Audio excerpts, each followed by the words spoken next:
بدر کی لڑائی رمضان المبارک 6 ہجری کی 17 تاریخ کو لڑی گئی۔ لڑائی سے پہلی رات جبکہ آسمان پر 17ویں کا چاند چمک رہا تھا، حضور نبی اکرم صلی اللہ علیہ وآلہ وسلم نے اللہ کے حضور گڑ گڑا کر دعائیں کیں۔ آپ نماز سے فارغ ہو کر اپنے عریش میں دو زانوں بیٹھ گئے اور اللہ کی موعودہ نصرت کو آواز دی۔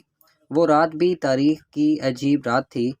اہل ایمان عشاء کی نماز کے بعد نوافل، تلاوت، ذکر الہی اور دعا و مناجات میں مشغول تھے۔ کسی کی آواز میں لحن داؤدی کا جادو تھا تو کسی کی آواز ہچکی بن جانے سے لرزاں و ترساں تھی۔ کوئی سر بسجود تھا تو کوئی قیام میں کھڑا تھا۔ ہچکیاں بھی تھیں اور سسکیاں بھی، امید بھی تھی اور ایمان بھی۔ دوسری جانب اہل کفر کے خیموں میں اور ہی عالم تھا۔ ضیافتیں، بھنا ہوا گوشت، بادہ و جام، کہکہے، اشعار، مزاح، کبر و غرور، خاندانی بہادری کے قصے اور نامعلوم کیا کیا خرافات۔ پیٹ بھر کر کھا چکے تو صراحیوں کے منہ کھل گئے۔ نرم و نازک تھرکتے ہوئے جسموں اور پائل کا جھنکار نے سب کو مسحور کر دیا۔ رقص و موسیقی اور قریش کی بہادری پر مشتمل رزمیہ ترانے گانے بجانے والیوں کے ہاتھوں اور آنکھوں کی حرکات و سکنات اور اس کلچر شو کے درمیان بہکے ہوئے نوجوانوں کا غل غپاڑہ اور شور ہنگامہ، دونوں جانب کے جنگجو ایک دوسرے سے کتنے مختلف تھے۔ چشم فلک یہ سب کچھ دیکھ رہی تھی اور گوش ارض سب کچھ سن رہا تھا۔ آسمان کی بلندیوں پر چاند مشرق سے مغرب کی جانب رواں دواں تھا۔ صحرا میں چاندنی پھیلی ہوئی تھی۔ منظر بے حد دلربا تھا۔ چاند سر پر آیا، رات کا آدھا حصہ بیت چکا تھا۔ اب ہر جانب ہو کا عالم تھا۔ جنوب میں قریش کے خیموں میں تھرکتے ہوئے جسم تھک ہار کر بے حس پڑے تھے۔ جام کو گردش دینے والے بے سدھ خراٹے لے رہے تھے۔ قلینوں پر جگہ جگہ بادہ و ساغر اوندھے پڑے تھے۔ اونٹ کا بنا ہوا گوشت اور انگور کی نفیس شراب اپنی طاقت کا زعم و پندار، اور قریش کی عظمت و نخوت کا نقشہ، ان سب چیزوں نے اہل خیمہ کو مدہوش کر رکھا تھا۔ دوسری جانب ذرا قافلے پر شمال میں فاقہ مستوں کے خیموں میں بھی خوش الحان قراء اور شب زندہ دار عابدین تھک ہار کر سو گئے تھے۔ دعائیں مانگی گئیں، آنسو بہائے گئے اور اللہ کی رحمت و نصرت کی امید پر پہلوئے فرش خاک پر لٹا دیے گئے۔ اب ہو کا عالم تھا، نہ کسی پرندے کے پر مارنے کی آواز، نہ درندے کی دھاڑنے چنگھاڑنے کی صدا، نہ کوئی چرندہ اس سکوت کو توڑنے کے لیے متحرک۔ قریش کے دروازے پر جان نثار رسول افضل البشر بعد الانبیاء صدیق اکبر کھڑے ہیں۔ قریش کے اندر آفتاب رسالت جلوہ فرما ہے۔ اس سکوت میں بس ایک ہی آواز ہے جو سنائی دے رہی ہے۔ یہ اس کائنات کا سب سے بڑے اور سب سے سچے انسان محمد رسول اللہ صلی اللہ علیہ وآلہ وسلم کی صدائے التجا ہے۔ قریش کے مدخل سے آسمانی چاند کی کرنیں اندر داخل ہو رہی ہیں اور مہتاب نبوت کا منور چہرہ صاف نظر آ رہا ہے۔ آنسوؤں کی لڑیاں موتیوں کی صورت ریش مبارک میں جذب ہو رہی ہیں۔ کندھے اور چادر بار بار گر پڑتی ہے۔ ہچکی بند گئی ہے۔ ایسے میں سب سو جائیں تو سو جائیں، مگر ابو بکر کو نیند کیسے آ سکتی ہے؟ حضور نبی کریم صلی اللہ علیہ وآلہ وسلم کی کیفیت کو دیکھ کر ابو بکر کا کلیجہ منہ کو آنے لگا۔ عین اس لمحے سرور دو عالم نے سر مبارک اٹھایا اور فرمایا: البشر یا ابو بکر، اے ابو بکر خوشخبری سن لو۔ جبریل آئے کھڑے تھے، فرشتوں کی جماعت صف بستہ حاضر تھی، وعدہ ربانی پورا ہو گیا، دعائیں مستجاب ہو چکی تھیں۔ حضور اکرم صلی اللہ علیہ وآلہ وسلم کی دعاؤں کا تفصیلی ذکر حدیث کی کتابوں میں ملتا ہے۔ جب آپ صلی اللہ علیہ وسلم دعا کر رہے تھے تو آنکھوں سے آنسو مسلسل بہے جا رہے تھے۔ چادر کندھے سے بار بار نیچے گر جاتی تھی۔ آپ نے اللہ تعالیٰ سے یوں دعا مانگی: اے اللہ، یہ قریش کے لوگ ہیں، اپنے تکبر اور غرور کے ساتھ آئے ہیں تاکہ تیرے رسول کو جھوٹا ثابت کریں۔ خداوندہ، جس مدد کا تو نے مجھ سے وعدہ کیا تھا اب وہ آ جائے۔ اے اللہ، اگر یہ مٹھی بھر جماعت ہلاک ہو گئی تو روئے زمین پر کہیں تیری عبادت نہ ہوگی۔ اے اللہ، کل ان لوگوں کا کام تمام کر دے۔ ایک روایت میں ہے کہ حضور صلی اللہ علیہ وسلم نے اللہ تعالیٰ سے یہ دعا بھی مانگی، اے اللہ اس امت کا فرعون ابو جہل بچ کر نہ جائے۔ کچھ دوسرے سرداروں کے نام بھی ملتے ہیں جن کے قتل کی آپ صلی اللہ علیہ وسلم نے دعا مانگی تھی اور ان میں سے ایک بھی نہ بچ کر نکلا۔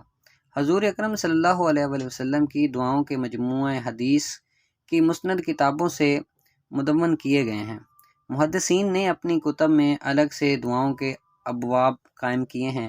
حضور صلی اللہ علیہ وسلم کی جملہ دعائیں نہایت جامع، پرتاثیر اور اللہ کی رحمت کو جوش دلانے والی ہیں، مگر غزوہ بدر کی دعا کا رنگ ہی دوسرا ہے۔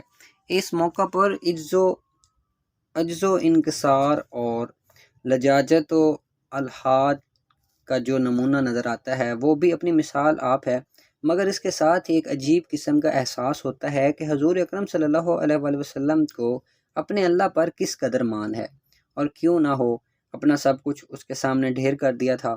اسی کی رضا مطلوب تھی، اسی کے کلمے کو سربلند کرنا پیش نظر تھا، اسی کے دین کو تمام ادیان پر غلبہ عطا کرنا منزل مقصود ٹھہرا تھا۔ یہ مٹھی بھر جماعت کے الفاظ خاص طور پر قابل غور ہیں۔ قریش کی نخوت و طاقت کا تذکرہ بھی دعا میں ملتا ہے اور اپنے ساتھیوں کی بے چارگی و بے سر و سامانی کے اشارات بھی ملتے ہیں۔ حضور کا کل سرمایہ وہی تھا جو آپ نے میدان میں لا کر پیش کر دیا تھا۔ یہ 313 نفوس حضور صلی اللہ علیہ وسلم کی پونجی تھیں۔ آپ صلی اللہ علیہ وسلم نے اپنے دامن میں جو ہیرے اور موتی جمع کیے تھے وہ یہی تھے۔ یہ تو جذبہ شہادت سے شرسار تھے، جان قربان کر دیتے، مگر ان کی شکست کا مطلب یہ تھا کہ اللہ کی عبادت کرنے والا زمین پر کوئی نہ رہتا۔ سوچئے، دعا تو مدینہ منورہ میں بھی کی جا سکتی تھی۔ مسجد نبوی بدر کے میدان سے کہیں زیادہ ببرکت اور اللہ کو پسند ہے۔ یہ دعا عین میدان بدر میں کی گئی۔ رحمان کے بندے اور شیطان کے ساتھی ایک دوسرے کے مد مقابل آ گئے تھے، موت آنکھوں کے سامنے تھی۔ یہاں دعا کا فلسفہ بھی سمجھ میں آ گیا کہ پہلے اپنا سب کچھ نظر کے لیے پیش کرو، پھر دستے دعا پھیلاؤ۔ اس شان سے جب دعا مانگی گئی تو در قبولیت کھلا اور بظاہر ناممکن ممکن بن گیا۔ جنگ کے دن حضور اکرم صلی اللہ علیہ وآلہ وسلم نے صحابہ سے خطاب فرمایا، نہایت پر اثر اور جامع، مختصر اور دل نشین، جنت کی وسعتوں کا تذکرہ اور اس کی غیر فانی نعمتوں کا بیان۔ صف بندی بھی کی اور جنگ کے دوران حکمت عملی اختیار کرنے کے لیے ہدایات بھی دیں۔ صف بندی کا طریقہ پہلی مرتبہ حضور نبی پاک صلی اللہ علیہ وآلہ وسلم ہی نے دنیا کی حربی تاریخ میں متعارف کرایا۔ اس کے بعد سے آج تک یہ مختلف رنگوں میں رائج چلا آ رہا ہے۔ صف بندی کے بعد حضور صلی اللہ علیہ وآلہ وسلم نے صفوں کا معائنہ کیا۔ آپ کے ہاتھ میں ایک لکڑی تھی۔ آپ نے دیکھا کہ سواد بن غزیہ رضی اللہ تعالیٰ عنہ صف سے باہر نکلے ہوئے ہیں۔ آپ نے انہیں صف میں سیدھا کھڑے ہونے کا حکم بھی دیا اور لکڑی سے ان کے پیٹ پر ٹھونکا بھی لگایا۔ سواد بن غزیہ رضی اللہ تعالیٰ عنہ نے کہا، یا رسول اللہ صلی اللہ علیہ وآلہ وسلم، خدا تعالیٰ نے آپ کو حق و عدل کے ساتھ مبعوث فرمایا ہے۔ آپ نے مجھے تکلیف پہنچائی ہے، مجھے آپ اس کا بدلہ دیں۔ حضور صلی اللہ علیہ وآلہ وسلم نے وہ لکڑی سواد کی طرف بڑھائی اور فرمایا، لو بدلہ لے لو۔ انہوں نے عرض کیا، میرا پیٹ تو ننگا تھا، آپ کے پیٹ پر کرتا ہے۔ اس پر رسالت مآب صلی اللہ علیہ وسلم نے کرتا مبارک بطن سے اٹھا دیا۔ سواد آگے بڑھے، لکڑی ایک جانب پھینکی اور حضور اکرم صلی اللہ علیہ وآلہ وسلم کے بطن مبارک کو بوسہ دیا اور پھر آپ صلی اللہ علیہ وسلم سے لپٹ گئے۔ نبی پاک صلی اللہ علیہ وسلم نے پوچھا، اے سواد، تم نے یہ کیا کیا؟ انہوں نے جواب میں عرض کیا، یا رسول اللہ، جیسا کہ آپ دیکھ رہے ہیں، کوچ کا وقت آیا چاہتا ہے، میں نے چاہا کہ جانے سے پہلے آخری عمل آپ کا بوسہ دینا اور آخری لمس جسد مطہر سے چھونا نصیب ہو جائے، سو میں نے یہ تمنا پوری کر لی۔ حضور اکرم صلی اللہ علیہ وآلہ وسلم نے ان کے اس جذبہ صادق اور خلوص عمل کو دیکھ کر ان کے حق میں دعائے خیر فرمائی۔ آپ کے جس خطاب کا ہم نے تذکرہ کیا ہے وہ حدیث کی کتابوں میں نقل کیا گیا ہے۔ آپ نے جنگی حکمت عملی کے لیے جو ہدایات دی تھیں ان میں اہم باتیں یہ تھیں، نظم و ضبط اور جرأت کا مظاہرہ کیا جائے، جنت کا حصول اور رضا الہی مقصود ہو، تیر اس وقت چلایا جائے جب دشمن اس کی مار میں ہو، کوئی ایک تیر بھی اس طرح نہ چلایا جائے کہ وہ ضائع ہو جائے۔ دشمن کے قریب آنے پر پہلے نیزے کا استعمال کرنا اور پھر جب دشمن بالکل رو در رو آ جائے تو تلوار سے کام لینا، اور جان رکھنا کہ جو بندہ گھمسان میں صبر و ہمت اور ثابت قدمی و استقامت دکھاتا ہے، اللہ تعالیٰ اس کے لیے آسانی پیدا کر دیتا ہے اور غم سے نجات عطا فرماتا ہے۔ اسلحے اور تعداد کی کمی کے پیش نظر حضور اکرم صلی اللہ علیہ وآلہ وسلم کی یہ ہدایات نہایت مفید، جامع اور بہترین حکمت عملی کا حسین مرقع ہیں۔ یہ بات پیش نظر رہنی چاہیے کہ حضور اکرم صلی اللہ علیہ وآلہ وسلم نے اپنے عریش کو بطور آپریشن روم یا کمانڈ پوسٹ کے استعمال کیا، مگر مستشرقین کا یہ خیال ہے کہ آپ عملاً میدان جنگ سے مجتنب رہے، درست نہیں ہے۔ حضور دشمن سے لڑائی کے وقت میدان جنگ میں موجود تھے۔ علامہ ابن کثیر رحمۃ اللہ علیہ نے اپنی معروف تاریخ البدایہ والنہایہ میں سیدنا علی ابن ابی طالب کا یہ قول نقل کیا ہے: یوم بدر میں ہم نے دیکھا کہ سخت لڑائی کے وقت حضور اکرم صلی اللہ علیہ وآلہ وسلم ہم میں سے سب سے آگے تھے اور دشمن پر حملہ کر رہے تھے۔